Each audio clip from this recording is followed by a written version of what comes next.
بسم اللہ الرحمن الرحیم۔ سامعین کرام، آپ سن رہے ہیں اردو کہانی بانگڑو، جس کے مصنف ہیں ایم اے راحت، اور یہ اس سلسلے کی قسط نمبر 11 ہے۔ مجھے امید ہے آپ کو میری یہ کاوش پسند آ رہی ہوگی۔ آپ نے اگر ابھی تک میرا چینل کہانی گھر سبسکرائب نہیں کیا تو ابھی میرا چینل سبسکرائب کر کے بیل نوٹیفیکیشن آن کر لیجئے تاکہ آنے والی ہر نئی کہانی کی اطلاع بر وقت آپ تک پہنچ سکے۔ بھیا، فضول باتیں سوچتے ہیں آپ۔ میں آپ کی تعریف کروں گی تو آپ اسے شاید خوش آمد کہہ دیتے ہیں، لیکن آپ سے ملنے کے بعد کوئی بھی شخص ایسا نہیں جو آپ کو زندگی بھر یاد نہ رکھے۔ یہ تو کہہ رہی ہے روشن، لیکن دوسرے لوگ ایسا نہیں سوچ سکتے۔ لیکن سچی بات یہ ہے کہ میں اس قابل ہی نہیں ہوں۔ میں بس کیا کہوں تجھ سے؟ کچھ بھی نہیں بھیا، کچھ بھی نہ کہیں۔ کل ہم آپ کے ساتھ جائیں گے اور نوشاب بھی جائیں گی۔ ٹھیک ہے، تو پھر یہ ساری ذمہ داری تم میرے اوپر ہی کیوں ڈال رہی ہو؟ ڈیڈی سے پوچھ لیا؟ ڈیڈی سے ہم نہیں، آپ پوچھیں گے رات کے کھانے پر، روشن نے جواب دیا۔ ٹھیک ہے بھائی، تم لوگ انتظام کر لو، میں رات کے کھانے پر ڈیڈی سے بات کر لوں گا، سہیل نے جواب دیا، اور روشن دوڑ کر اس سے لپٹ گئی۔ اس نے سہیل کی پیشانی پر، گالوں پر، سر پر، آنکھوں پر بہت سے بوسے دیے، اور سہیل نے مسکرا کر اس کے بال اپنی مٹھیوں میں جکڑ ڈالے۔ صرف یہی ایک لڑکی ایسی تھی جسے سہیل بچپن سے لے کر آج تک چاہتا تھا۔ بالکل اپنی چھوٹی بہنوں کی مانند وہ اسے چاہتا بھی تھا اور پیار بھی کرتا تھا۔ بہت سے خطرناک معاملات میں روشن نے اسے بچوں کی طرح سنبھال لیا تھا، جبکہ وہ کسی دوسرے کو خاطر میں نہ لاتا تھا۔ روشن وہاں سے نکل آئی اور پھر اس نے واپس آ کر چنڈال چوکڑی کو یہ خوشخبری سنائی کہ سہیل بھیا راضی ہو گئے ہیں اور ہم لوگ کل پکنک پر چل رہے ہیں۔ نوجوانوں نے خوشی کے نعرے لگائے تھے۔ رات کے کھانے کی اہمیت اس لیے اور زیادہ تھی کہ سہیل اس میں شریک تھا۔ نواب تمیز الدین خان تو سہیل کو دیکھ دیکھ کر صدقے واری ہو رہے تھے۔ انہوں نے سہیل کو اپنے پاس بٹھا لیا۔ ان کے دوسری جانب نوشاب بیٹھی ہوئی تھی۔ سہیل اور نوشاب بلا شبہ دیکھنے والوں کے لیے ایک ایسی حسین جوڑی تھے کہ اگر یہ دونوں کہیں نکل جاتے تو لوگ انہیں دیکھتے کہ دیکھتے رہ جاتے۔ دونوں حسن و جمال میں یکتا تھے۔ ایک مردانہ حسن کا شاہکار تھا اور دوسری نسوانیت کی دیوی۔ دونوں ہی بے حد خوبصورت لگ رہے تھے۔ نوشاب کئی بار سہیل کو دیکھ چکی تھی، لیکن سہیل نے اس دوران ایک بار بھی نگاہ اٹھا کر نوشاب کو نہیں دیکھا تھا۔ وہ بے حد سنجیدہ تھا اور کھانا ابھی شروع نہیں ہوا تھا۔ کچھ لوگ باقی رہ گئے تھے۔ جہانگیر اور شفیع الدین بھی ابھی نہیں آئے تھے، اور نوجوانوں میں سے بھی کچھ کو پہنچنے میں دیر ہو گئی تھی۔ اس دوران نواب تمیز الدین سہیل کی جانب ہی متوجہ رہے۔ انہوں نے سہیل سے بہت سی باتیں بھی کی تھیں، اور سہیل نے نہایت شائستگی سے ان کا جواب دیا تھا۔ یہ بات نواب عزیز الدین صاحب کے لیے بہت خوشکن تھی، کیونکہ وہ جانتے تھے کہ سہیل کے مزاج کا کچھ پتہ نہیں ہے۔ وہ نہ جانے کب اور کیسے پٹری سے اتر جائے۔ اس بات سے وہ بہت خوف زدہ تھے، لیکن سہیل کی یہ کیفیت دیکھ کر انہیں بڑا سکون محسوس ہوا تھا۔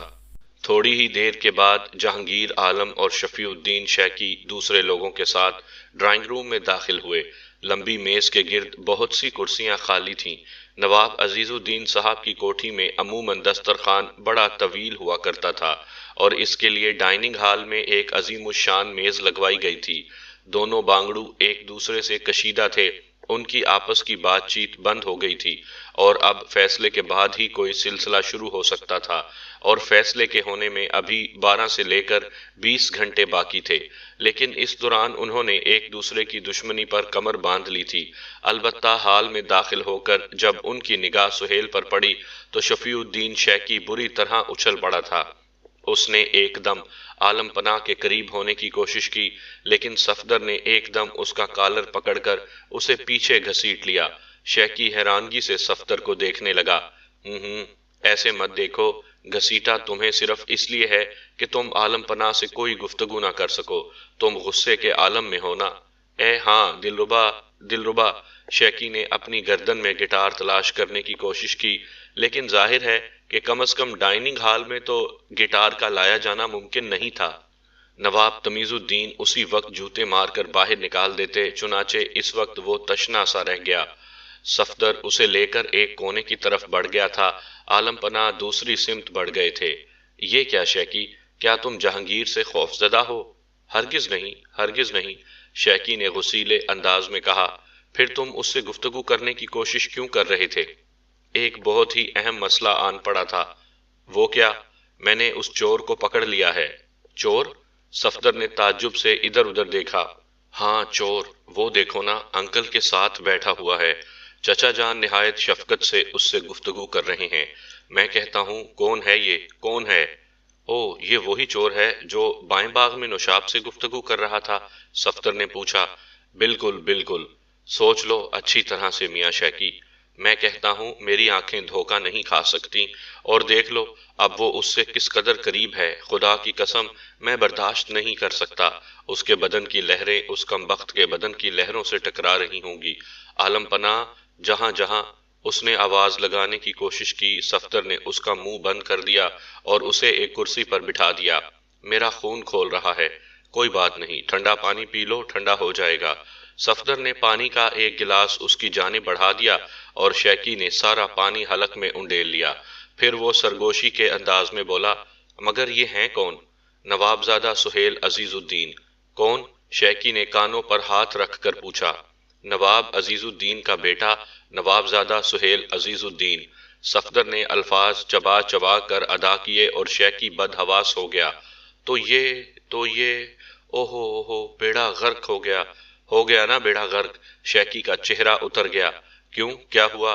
اس کا مقصد ہے تو یہ، لیکن میں اس سلسلے میں تم سے کوئی بات نہیں کروں گا۔ پہلے ہمارے درمیان یہ مرحلہ طے ہو جائے، اس کے بعد ہی کچھ اور ہو سکتا ہے، شیکی نے غم آلود لہجے میں کہا، اور پھر اس طرح پیٹ پر ہاتھ پھیلائے جیسے گٹار پر انگلیاں مارنا چاہتا ہو، لیکن گٹار اس وقت کہاں تھا۔ باہر صورت کھانا شروع ہو گیا۔ نواب عزیز الدین خاموشی سے کھانے میں مصروف تھے، لیکن نواب تمیز الدین کھانے کے دوران بھی سہیل سے گفتگو کر رہے تھے۔ دفعتاً سہیل نے چونک کر نواب عزیز الدین کو دیکھا۔ اسے شاید روشن کا چہرہ دیکھ کر کوئی بات یاد آ گئی تھی۔ ڈیڈی، آپ نے ان لوگوں کو سیر و تفریح بھی کروائی ہے کہیں؟ نواب عزیز الدین صاحب نے چونک کر سہیل کو دیکھا۔ مجھ سے کہہ رہے ہو بیٹے؟ جی بیٹے، میں بوڑھا آدمی ان نوجوانوں کے ہنگاموں میں کہاں پھنستا پھرتا۔ صفدر وغیرہ کو یہ ذمہ داری انجام دینی چاہیے تھی، وہی اس سلسلے کا روح رواں ہے۔ میں نہیں جانتا کہ یہ لوگ کہیں باہر بھی گئے ہیں یا نہیں، نواب عزیز الدین نے کہا۔ میرے خیال میں ڈیڈی کل ان لوگوں کو ایک پکنک کرا دی جائے۔ اوہو، ضرور ضرور، اس سے زیادہ مسرت کی بات اور کون سی ہو سکتی ہے؟ نواب عزیز الدین خوش ہو کر بولے۔ نوشاب مسکرا کر سہیل کی طرف دیکھنے لگی تھی۔ آپ بھی چلیں گے نا سہیل صاحب؟ ہاں یقیناً، میں بھی آپ لوگوں کے ساتھ جاؤں گا۔ ٹھیک ہے، نوشاب مسرت سے بولی، اور صفدر کے ساتھ بیٹھا ہوا شیکی ایک بار پھر مضطرب ہو گیا۔ صفدر نے اس کی کیفیت کو محسوس کر لیا تھا۔ اس نے شیکی کو تسلی دی اور شیکی کی صورت پر یتیمی برسنے لگی۔ تب ہی سہیل نے نواب تمیز الدین سے پوچھا، انکل آپ چلیں گے نا؟ نہیں بھائی، ہم یہ سینگ کٹا کر بچڑوں میں شامل ہونے والوں میں سے نہیں ہیں۔ یہ نوجوانوں کا ہنگامہ ہوگا، ہماری اس میں کیا ضرورت ہے؟ بس سہیل میاں جا رہے ہیں، اس کے بعد ہمیں کسی کی پرواہ نہیں رہ جاتی۔ بس سہیل میاں آپ جس طرح چاہے تیاریاں کر لیں، نوکروں کو ہدایات دے دیں، راتوں رات تیاریاں ہو جائیں گی، صبح کو آپ جس وقت مناسب سمجھیں نکل جائیں۔ گاڑیاں کچھ گھر کی موجود ہیں، اور اگر مزید کی ضرورت ہو تو ہم منگوا دیں گے۔ میں دفتر اپنے ٹرانسپورٹ آفیسرز کو فون کر دوں گا۔ بہت بہتر، صبح کو 2 گاڑیاں منگوا لی جائیں گی، باقی 3 یا 4 گاڑیاں تو گھر میں موجود ہیں نا؟ سہیل نے جواب دیا، اور نواب عزیز الدین خان مسرور ہو گئے۔ سہیل کی زندگی میں یہ دلچسپی ان کے لیے انتہائی خوش آئند بات تھی۔ سہیل نے ایسے راستے اختیار کیے تھے کہ مسز دورانی چکرا کر رہ گئی تھی۔ یوں بھی اس کی کیفیت بے حد خراب تھی، نہ جانے کس طرح ڈرائیونگ کر رہی تھی۔ بس یوں کہا جائے تو غلط نہ ہوگا کہ اس کے ہاتھ پاؤں مشینی انداز میں حرکت کر رہے تھے، اور کار ڈرائیو کرنے میں اس کی قوت ارادی کا کوئی دخل نہیں تھا۔ پھر سہیل نے کار ایک طرف مڑوائی۔ ایک خوبصورت کوٹھی کا مین گیٹ سامنے تھا۔ ہارن بجاؤ، سہیل نے حکم دیا، اور مسز دورانی کا ہاتھ ہارن پر جا پڑا۔ کئی بار ہارن بجانے کے بعد ایک چوکیدار نے باہر نکل کر جھانکا، پھر عقب میں سہیل کو دیکھ کر جلدی سے دروازہ کھول دیا۔ مسز دورانی سہیل کے اشارے پر کار اندر لے گئی تھی۔ بہت خوبصورت کوٹھی تھی۔ پورچ میں اس نے کار روک کر انجن بند کر دیا۔ آ جاؤ بیبی، سہیل نے کہا اور مسز دورانی دروازہ کھول کر نیچے اتر آئی۔ سہیل خود بھی عقبی سیٹ سے نیچے اتر آیا تھا، لیکن اسے دیکھ دیکھ کر مسز دورانی کو چکر آ رہے تھے۔ انتہائی خوبصورت شلوار سوٹ میں وہ بالکل لڑکی معلوم ہو رہا تھا۔ کوئی یہ نہیں کہہ سکتا تھا کہ یہ نوجوان ہے۔ پورا بدن کسی لڑکی کے نسوانی خد و خال کی کیفیت پیش کر رہا تھا۔ لباس بھی نفیس تراش کا سلا ہوا تھا، بس اس کا انداز عجیب و غریب تھا۔ تب اس نے اپنے دوپٹے کا کونا اپنے ہونٹوں میں دباتے ہوئے کہا، چلو اندر چلو جان من، تمہاری یہاں آمد پر بڑی خوشی ہوئی ہے ہمیں، پر کیا کریں بی بی، تم نے خود ہی ہمیں اس کا موقع فراہم کیا ہے، ورنہ ہم تو تمہیں خلوص دل سے اپنوں میں شامل کر چکے تھے۔ چلو جلدی چلو، ہمیں پریشان مت کرو، تمنچا اب بھی ہمارے ہاتھ میں ہے۔ سہیل نے پستول کا رخ اس کی جانب کر کے کہا اور مسز دورانی آگے بڑھ گئی۔ وہ کوٹھی کے صدر دروازے سے داخل ہونے کے بعد ایک بہت بڑے ہال میں پہنچ گئے۔ ہال میں سامنے ہی ایک بہت بڑی راہداری نظر آ رہی تھی۔ سہیل کے اشارے پر مسز دورانی اس راہداری میں چل پڑی۔ راہداری دونوں جانب سے کورڈ تھی اور اس کے اطراف میں نہیں دیکھا جا سکتا تھا، لیکن اس کا اختتام ایک اور ہال میں ہوا تھا۔ سہیل اسے لیے ہوئے اندر ہال میں داخل ہو گیا۔ نہایت نفیس پیمانے پر آراستہ کیا ہوا ہال تھا۔ فرش پر صرف ایک قالین بچھا ہوا تھا، اس کے علاوہ پورے ہال میں کوئی فرنیچر نہیں تھا۔ دیواریں انتہائی شفاف اور خوبصورت رنگ سے آراستہ تھیں۔ سہیل نے مسکرا کر اس کی جانب دیکھا اور پھر دوہرا ہو گیا، اللہ اللہ، تمہارے آنے پر کس طرح خوشی کا اظہار کریں۔ اچھا ایسا کرو، تم تھوڑی دیر یہاں بیٹھو، ہم ابھی آتے ہیں، سہیل نے کہا اور ہال کے دوسرے دروازے سے باہر نکل گیا۔ مسز دورانی خشک ہونٹوں پر زبان پھیر رہی تھی۔ اس نے چاروں طرف دیکھا، ہال کا دروازہ کھلا ہوا تھا جس سے وہ لوگ اندر آئے تھے۔ وہ اگر چاہتی تو بھاگ سکتی تھی، لیکن اس وقت اس میں اتنی سکت نہ تھی کہ وہ کوئی ایسی حرکت کرتی۔ سہیل بے وقوف تو نہ تھا، یقینی طور پر باہر اس کے فرار کے راستے مسدود ہوں گے۔ وہ پتہ نہیں اندر گیا تھا یا باہر گیا تھا، مسز دورانی کو کوئی اندازہ نہیں تھا۔ چند ساعت کے بعد ہال میں قدموں کی آوازیں سنائی دیں اور مسز دورانی انہیں دیکھ کر چونک گئی۔ یہ دو زنخے تھے، طویل القامت، مکروہ شکل، لیکن جسموں پر زرق برق قسم کے زنانہ لباس تھے۔ شیو بڑی ہوئی تھی، لیکن آنکھوں میں کاجل، ہونٹوں پہ سرخی، گالوں کے لالی موجود تھی۔ ایک کے گلے میں ڈھول تھا اور دوسرے کے گلے میں ہارمونیم۔ وہ شرماتے لجاتے اندر آ گئے۔ انہوں نے بڑے اہتمام سے دونوں چیزیں نیچے رکھ دیں۔ تم مسز دورانی ہکلائی۔ ہاں بی بی، ہمیں نازنین کہتے ہیں، مجھے محجبیں، دوسرے نے پھٹی پھٹی آواز میں کہا۔ مگر کچھ نہیں بی بی، بیٹھ جاؤ، یہ بتاؤ کون سا گانا سنو گی؟ میں کوئی گانا نہیں سنوں گی، پر ہم تو سنائیں گے بی بی، یہ تو پیشہ ہے، شوق ہے ہمارا۔ استاد جی، او استاد جی، معجبی نے اندر کی طرف رخ کر کے آواز لگائی اور ایک اور شخص اندر داخل ہو گیا۔ یہ بھی ایک ساز لیے ہوئے تھا۔ عجیب و غریب مضحکہ خیز شکل تھی، چہرے پر عجیب و غریب داڑھی، لیکن زنانہ لباس، چہرے پر چشمہ بھی لگا ہوا تھا۔ چل ری، چل ناچو، استاد جی آ گئے، چل ری، بجا تین تالا، اس نے نازنین سے کہا اور خود بھی مصروف ہو گئی یا ہو گیا۔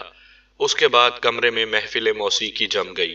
استاد جی ساز بجا رہے تھے اور مس نازنین اور ماجبی ڈھول اور ہارمونیم کے ساتھ ساتھ گائکی سے شغل فرما رہی تھی، اور مسز دورانی پھٹی پھٹی آنکھوں سے یہ سب کچھ دیکھ رہی تھی۔ وہ پاگلوں کی طرح منہ پھاڑے کھڑی تھی اور وہ تینوں حلق پھاڑ رہے تھے۔ بہادر شاہ ظفر کی ایک خوبصورت غزل تھی جس کے ساتھ وہ تینوں زیادتی کر رہے تھے۔ ایسی بھونڈی اور بے تکی آوازیں تھیں کہ کانوں کے پردے پھٹے جا رہے تھے۔ پھر اندر سے ایک اور زنخا نکل آیا۔ یہ ساڑی میں ملبوس تھا اور اس کے موٹے موٹے پیروں میں گھنگرو بندھے ہوئے تھے۔ ہال میں آ کر وہ قالین پر تھرکنے لگا۔ مسز دورانی تو سہیل کی باز پرس کی منتظر تھیں۔ وہ تو سوچ رہی تھیں کہ اب سہیل اس کے ساتھ کوئی سخت سلوک کرے گا، لیکن سہیل نہ جانے کہاں غائب ہو گیا تھا اور وہ چاروں ناچ گا رہے تھے۔ بڑی مشکل سے غزل ختم ہوئی، ناچنے والا رک گیا، سازندے بھی خاموش ہو گئے۔ مسز دورانی کھڑے کھڑے تھک گئی تھی۔ اب کون سی گائے گی رے؟ کوئی گیت ہو جائے۔ نہیں غزل، نہیں گیت، وہ جھگڑنے لگے۔ تو بتا بی بی، کیا سنے گی؟ انہوں نے مسز دورانی سے پوچھا۔ کیا بکواس ہے، سہیل کہاں ہے؟ کون سہیل؟ یہاں کوئی سہیل نہیں رہتا، یہاں تو ہم رہتے ہیں، میرا نام نازنین ہے اور میرا ماجبی بندی کو آرام جہاں کہتے ہیں، داڑھی والی آرام جہاں نے کہا۔ اے ہم ممتاز محل ہیں، ناچنے والے نے کہا۔ میں کہتی ہوں سہیل کہاں ہے؟ اے اپنی ماں کی گود میں ہوگا، پنگوڑے میں پڑا انگوٹھا چوس رہا ہوگا۔ ہائے ہائے باتیں بنائے جا رہی ہو تم لوگ، گاؤ نا۔ بجا ری بجا، اللہ ماری ڈھول بجا، اور پھر ایک بے سرا راگ شروع ہو گیا۔ مسز دورانی پریشان نگاہوں سے انہیں دیکھ رہی تھی۔ انتہائی بیہودہ رقص اور گیت تھا، کانوں کے پردے پھٹے جا رہے تھے۔ وہ بے بسی سے انہیں دیکھتی رہی۔ آدھے گھنٹے سے زیادہ وقت گزر چکا تھا، اور جب بات اس کی برداشت سے باہر ہو گئی تو وہ واپسی کے لیے دروازے کی طرف پلٹی۔ کسی نے کوئی اعتراض نہیں کیا تھا، لیکن اس کا اندازہ درست نکلا۔ راہداری کے بعد دوسرے ہال کا دروازہ بند تھا اور باہر جانے کی کوئی جگہ نہیں تھی۔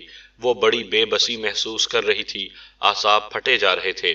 ڈھول اور باجے کی آوازیں یہاں بھی صاف سنائی دے رہی تھی۔ اب کوئی تیسری غزل ہو رہی تھی۔ مسز دورانی زمین پر بیٹھ گئی۔ اگر کوئی خطرناک سلسلہ شروع ہو جاتا تو شاید اس کی کیفیت اتنی بری نہ ہوتی، لیکن یہ تکلیف دہ مرحلہ، آخر اس کا مقصد؟ کوئی بات سمجھ میں نہیں آ رہی تھی، اور جب یہاں بیٹھے بیٹھے وہ عاجز آ گئی تو پھر حال میں داخل ہو گئی۔ بند کرو یہ شور و غل، کیا پاگل ہو گئے ہو تم سب؟ وہ حلق پھاڑ کر چیخی، اور وہ خاموش ہو گئے۔ اے آرام جہاں، جی استاد جی، کوئی دوسری گاؤ، بی بی کو پسند نہیں آئی۔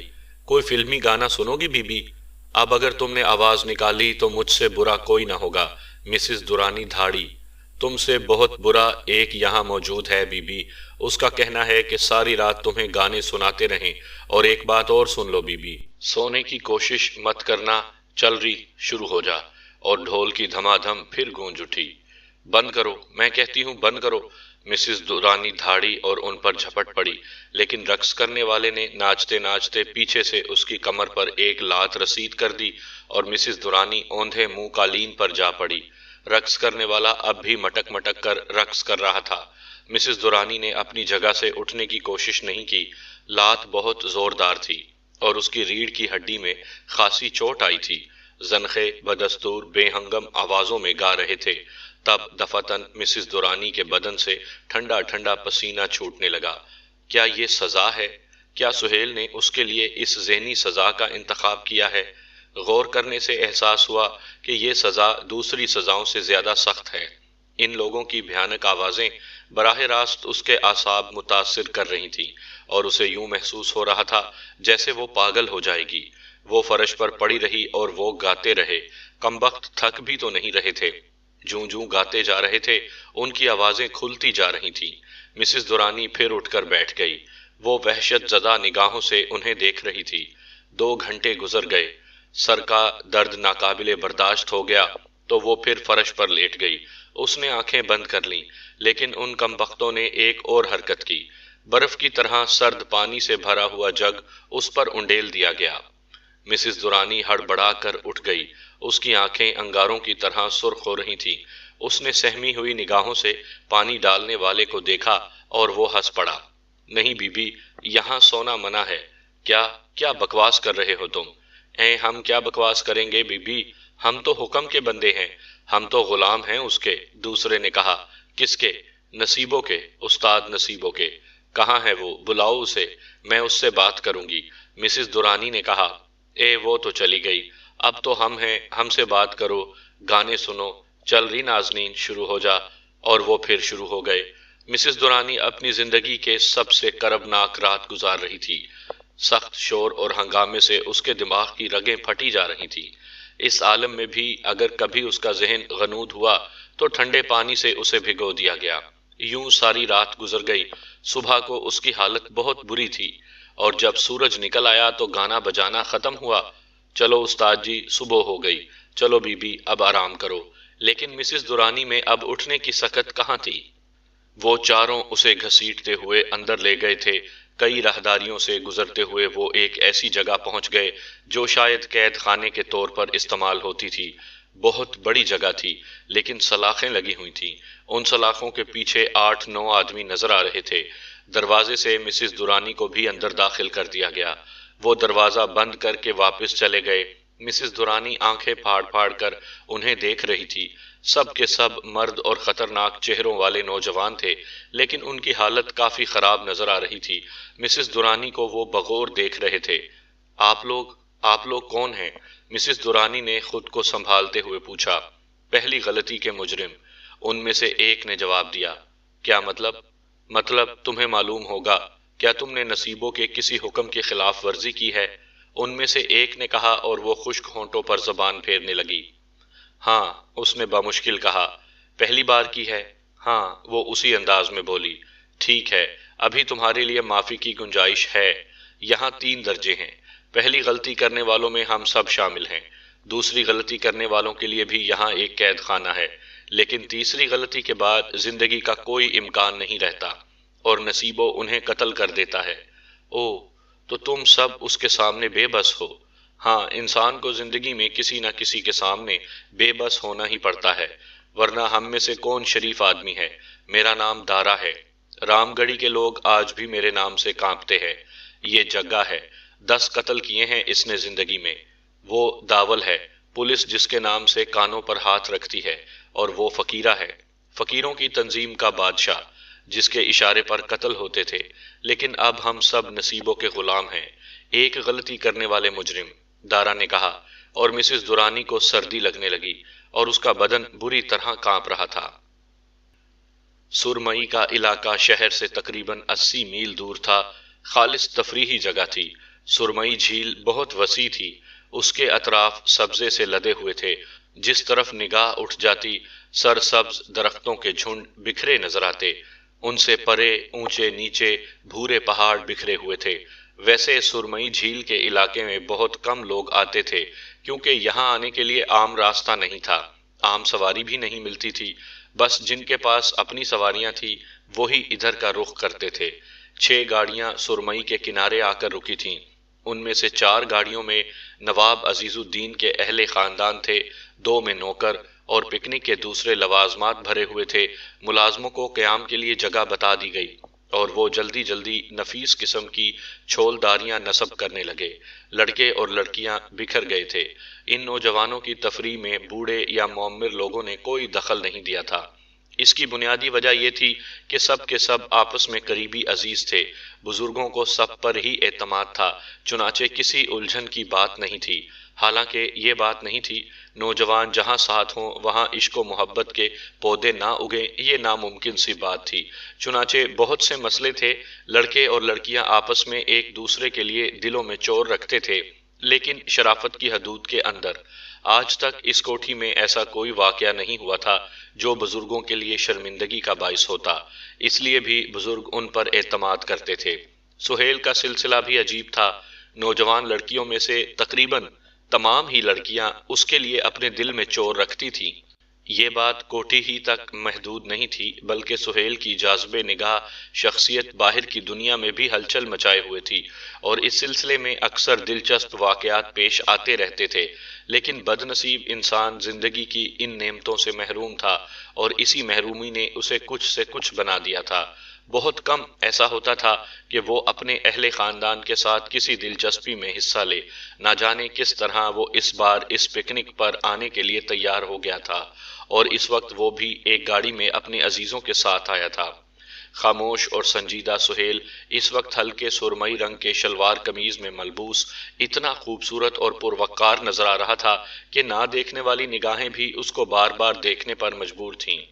نوشاب کی مشرق پسندی تو اس وقت کچھ اور نمایاں ہو گئی تھی، حالانکہ وہ اس گاڑی میں نہیں آئی تھی جس میں سہیل نے یہاں تک کا سفر کیا تھا، لیکن اپنی گاڑی سے اترتے ہی اس نے سہیل کو دیکھا، اور پھر اس کا جی چاہا کہ کسی الگ گوشے میں وہ خاموش اور تنہا کھڑے ہو کر اس مشرقی مجسمے کو دیکھتی رہے۔ نوجوان اپنی اپنی دلچسپیوں میں مصروف ہو گئے تھے۔ آج خاص طور سے ان کی دلچسپیوں کا مرکز حضرت جہانگیر عالم پناہ اور بھائی شفیع محمد شیکی تھے۔ یہ دونوں آج اپنی تقدیر کا فیصلہ کرنے یہاں آئے تھے، اور ان دونوں کو ڈویل پر آمادہ کرنے والا صفدر تھا۔ یوں تو نوجوان لڑکے اور لڑکیاں شرارت اور حرکتوں میں اپنا ثانی نہیں رکھتے تھے، لیکن صفدر ان سب کا استاد تھا۔ بہت تیز و ترار نوجوان تھا، ویسے دل کا بہت اچھا تھا۔ سہیل پر یہ سب بری طرح جان چھڑکتے تھے، حالانکہ سہیل ان سب سے اتنا بے تکلف نہیں تھا، لیکن مجال ہے کہ کوئی سہیل کے خلاف ذرا سی بھی بات سن جائے۔ وہ سب اس کی عزت کرتے تھے اور اس کے الگ تھلگ رہنے کے باوجود دیوانہ وار اس کی عزت کرتے تھے۔ اس کا احساس سہیل کو بھی تھا۔ وہ اپنی فطرت کی ایک مخصوص کمزوری کی بنا پر ان لوگوں سے بے تکلف نہیں ہوتا تھا، لیکن اس کے دل میں ان سب کی چاہت تھی، جس کا اظہار کبھی کبھی ڈھکے چھپے انداز میں ہو جاتا تھا۔ چھولداریاں نصب ہو گئیں، سامان رکھ دیا گیا اور سب نوجوان جوڑے آزاد ہو گئے۔ سب اپنی اپنی تفریحات میں گم تھے، اپنا اپنا سامان سنبھال رہے تھے۔ صفدر ایک جگہ کھڑا جہانگیر عالم پناہ سے باتیں کر رہا تھا۔ شفیع محمد شیکی کو دوسرا گروہ اپنے ساتھ لے گیا تھا۔ ویسے شیکی اپنی دلربا کے بغیر مکمل نہیں ہوتا تھا، چنانچہ اس وقت بھی گٹار اس کے گلے میں پڑا ہوا تھا اور وہ باتیں کرتے ہوئے اپنی عادت کے مطابق بار بار گٹار کے تاروں کو چھیڑ دیتا تھا۔ سہیل ان کے ساتھ آ تو گیا تھا، لیکن پھر اس کی وہی تنہائی پسندی عود کر آئی اور وہ آہستہ آہستہ چلتا ہوا جھیل کے ایک گوشے کی طرف بڑھ گیا۔ یہ جھیل کا ایک پرسکون گوشہ تھا، ویسے اس کے اطراف نہایت حسین تھے، جنہیں دیکھتے ہوئے دل نہیں بھرتا تھا، اور جس گوشے کا انتخاب سہیل نے کیا تھا وہ انتہائی حسین تھا۔ چنانچہ اس جگہ پہنچ کر وہ ایک گھنے درخت کے تنے کے ساتھ بیٹھ گیا اور خلاؤں میں گھورنے لگا۔ بعض اوقات اس پر ایک عجیب سی کیفیت طاری ہو جاتی تھی۔ یوں کہا جائے تو غلط نہ ہوگا کہ وہ مختلف کیفیات کا مجموعہ تھا۔ کبھی کبھی اس کے ذہن میں بے پناہ شرارت ابھر آتی اور وہ معصوم بچوں کی طرح شرارتیں کرتا پھرتا۔ اس وقت اس کی شرارتیں انتہائی معصوم اور بے ضرر ہوتی تھیں۔ دوسری طرف کبھی کبھی اس پر اپنی فطرت سے الجھن پیدا ہو جاتی تھی اور وہ اپنی شخصیت کا تعین نہ کر پا کر خوفناک اذیت پسند بن جاتا تھا۔ اذیت پسند بھی اور اذیت رساں بھی۔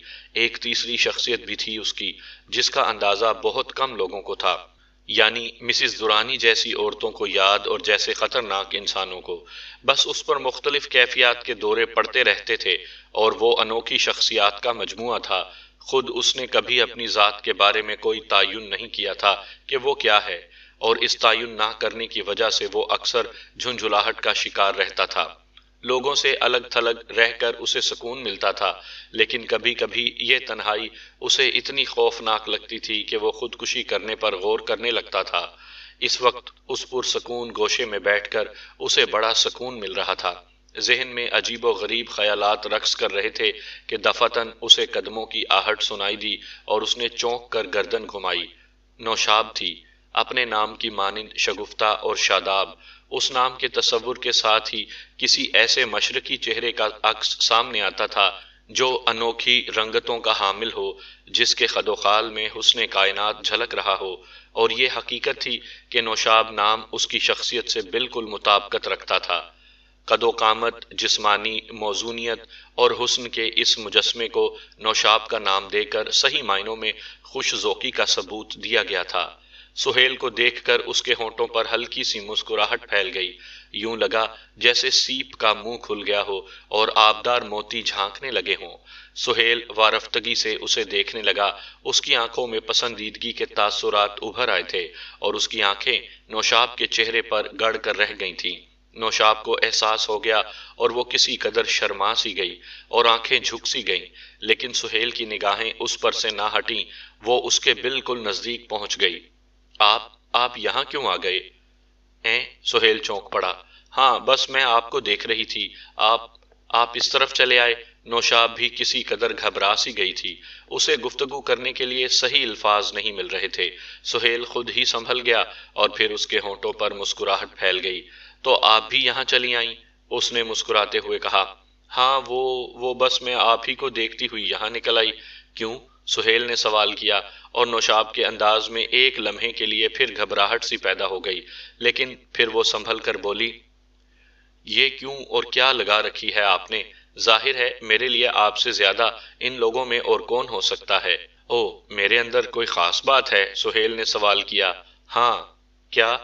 آپ میرے بالکل اپنے ہیں نا، اور یہ سب لوگ بہر صورت آپ کے بعد شروع ہوتے ہیں، نوشاب نے کہا، اور سہیل ہنس پڑا۔ کون کہاں سے شروع ہوتا ہے؟ اس کا اندازہ کیسے لگایا جا سکتا ہے؟ ہم یہ بھی نہیں کہہ سکتے کہ وہ کہاں ختم ہوتا ہے۔ بہرحال آپ تشریف لائی ہیں، آپ کا شکریہ، آئیے بیٹھیے۔ اور نوشاب اس کے قریب بے تکلفی سے بیٹھ گئی، لیکن نگاہیں جھکی ہوئی تھیں۔ سہیل صاحب، آپ کبھی ملک سے باہر نہیں گئے؟ نہیں۔ کیوں؟ بس اس کا موقع ہی نہیں ملا۔ افریقہ یوں تو زیادہ خوبصورت جگہ نہیں ہے، لیکن ایڈونچر پسند لوگ ان علاقوں کو پسند کرتے ہیں۔ میں بھی کبھی کبھی اپنے ڈیڈی کے ساتھ شکار کھیلنے مختلف علاقوں میں گئی ہوں، لیکن مجھے بڑا ڈر لگا۔ دراصل ڈیڈی ایسے موقعوں پر اپنے آپ میں گم رہتے ہیں۔